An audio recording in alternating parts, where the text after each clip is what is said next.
Sir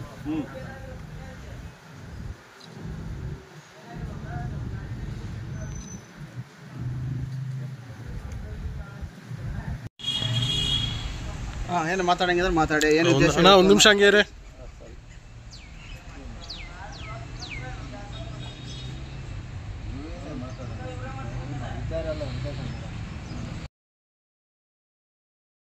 ರೆಡಿನಾ ನನ್ನ ಹೆಸರು ವರ್ಪಳ್ಳಿ ವೆಂಕಟೇಶ್ ಅಂತ ಕರ್ನಾಟಕ ದಲಿತ ಬುದ್ಧಿ ಸೇನೆಯ ಸಂಸ್ಥಾಪಕ ಅಧ್ಯಕ್ಷರು.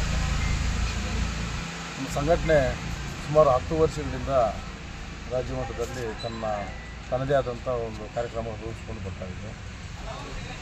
ಕಾರಣಾಂತರಗಳಿಂದ ನನ್ನ ವೈಯಕ್ತಿಕ ಸಮಸ್ಯೆಗಳಿಂದ ಶಿವನಾಸ್ಪುರ ತಾಲೂಕಲ್ಲಾಗಲಿ ಕೋಲಾರ ಜಿಲ್ಲೆಯಲ್ಲಾಗಲಿ ಸ್ವಲ್ಪ ತಟಸ್ಥವಾಗಿತ್ತು ಸಂಘಟನೆ. ಈಗ ಮತ್ತೆ ಅದಕ್ಕೆ ಚಾಲನೆ ಕೊಡತಕ್ಕಂಥ ಕೆಲಸ ಇವತ್ತಿನ ಪ್ರಾರಂಭ ಮಾಡಿದ್ವಿ. ಈ ಹಿಂದೆ ಕೂಡ ಎಲ್ಲ ತಾಲೂಕುಗಳಲ್ಲಿ ಸಮಿತಿಗಳನ್ನು ಮಾಡಿಕೊಂಡು ಅದು ಮಾಡೋ ಕಾರ್ಯಕ್ರಮಗಳು ಮಾಡಿಸ್ಕೊಂಡು ಹೋಗ್ತಾ ಇದ್ವಿ. ಇವತ್ತು ಶ್ರೀನಿವಾಸಪುರದಿಂದಾನೇ ಶ್ರೀನಿವಾಸಪುರ ತಾಲೂಕಿನ ಪದಾಧಿಕಾರಿಗಳನ್ನ ನೂತನವಾಗಿ ಪದಾಧಿಕಾರಿಗಳನ್ನ ಆಯ್ಕೆ ಮಾಡಲಾಗಿದೆ. ದಯಮಾಡಿ ಹೆಚ್ಚಿಗೆ ಬೇರೆ ಮಾತಾಡಿದ್ದಾರೆ, ಎಲ್ಲ ಕೂಡ ಮಾತಾಡಿದ್ದೀವಿ. ನೂತನವಾಗಿ ಪದಾಧಿಕಾರಿಗಳನ್ನ ಆಯ್ಕೆ ಮಾಡಿರ್ತಕ್ಕಂಥ ಸಂದರ್ಭದಲ್ಲಿ ಅವರು ಇನ್ನು ಮುಂದೆ ಶ್ರೀನಿವಾಸಪುರ ತಾಲೂಕಿನ ಸಮಸ್ಯೆಗಳ ಬಗ್ಗೆ ಮತ್ತು ಶೋಷಣೆ ಮುಕ್ತ ಸಮಾಜಕ್ಕಾಗಿ ಸಮಾನತೆ ಸಮಾಜಕ್ಕಾಗಿ ಅವರು ಕಾರ್ಯಕ್ರಮ ರೂಪಿಸಬೇಕು ಅಂತ ನಾವು ರಾಜ್ಯ ಸಮಿತಿಯಿಂದ ರಾಜ್ಯ ಸಂಘಟನಾ ಕಾರ್ಯದರ್ಶಿಯಾಗಿರ್ತಕ್ಕಂಥ PH ನಾಗರಾಜ್ ಆಗಿರ್ಬೋದು, ನೌಕರರು ಖಜಾಂಚಿಯಾಗಿರ್ತಕ್ಕಂಥ ರಾಮಕೃಷ್ಣ ಅವರಿಗೆ ನಮ್ಮದು ಆಗಿರ್ಬೋದು, ನಮಗೆ ಸಲಹೆ ನೀಡ್ತಾ ಇರ್ತಕ್ಕಂಥ ಗಣೇಶ್ ಚಲಪತಿ ಅವರಿರ್ಬೋದು, ಜಿಲ್ಲಾಧ್ಯಕ್ಷರಾಗಿರ್ತಕ್ಕಂಥ ಆಲಿ ವೀರಭದ್ರ ಅವರು ಇದ್ದಾರೆ ನಮ್ಮೊಟ್ಟಿಗೆ. ಅವರೆಲ್ಲರೂ ಕೂಡ ನಾವು ಶ್ರೀನಿವಾಸ ತಾಲೂಕು ಸಮಿತಿಗೆ ಸಂಪೂರ್ಣವಾಗಿ ಸಹಕಾರ ನೀಡ್ತಿದ್ದೀವಿ. ಇನ್ನು ಮುಂದೆ ತಾಲೂಕು ಸಮಿತಿ ನೂತನವಾಗಿ ಪದಾಧಿಕಾರಿಗಳು ಆಯ್ಕೆ ಆಗಿರ್ತಕ್ಕಂಥ ತಾಲೂಕು ಸಮಿತಿಯವರು ಮುಖ್ಯ ಸಂಘಟನೆಯನ್ನು ಬಲಿಷ್ಠವಾಗಿ ಕಟ್ತೀರಾ ಅಂತ ಆಶಾಭಾವನೆ ನಡೆದುಕೊಳ್ತಾ ಈ ಒಂದು ಪದಾಧಿಕಾರಿಗಳನ್ನು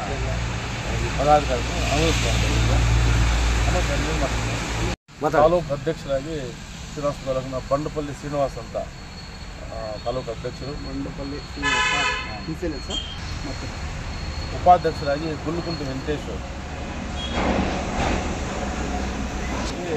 ಕಿರುವಾರ ಶ್ರೀರಾಮಯ್ಯ,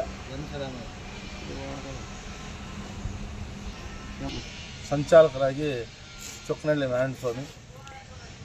ತಾಲೂಕು ಕಮಿಟಿಗಳ ಸಂಘಟನಾ ಕಾರ್ಯದರ್ಶಿಗಳು ಹೆಸರು ಹೇಳ್ಬಿಟ್ಟು ಬರ್ಕೊಂಡ್ಬಿಡಿ. ಆಲ್ವಾಟ ಮಂಜುನಾಥ್ ಅಂತ ಒಬ್ಬ, ವೆಂಕಟೇಶ್, ಸೀಗಳ್ಳಿ ವೆಂಕಟರಮಣ, ಬಂಡಪಲ್ಲಿ ನರೇಂದ್ರ,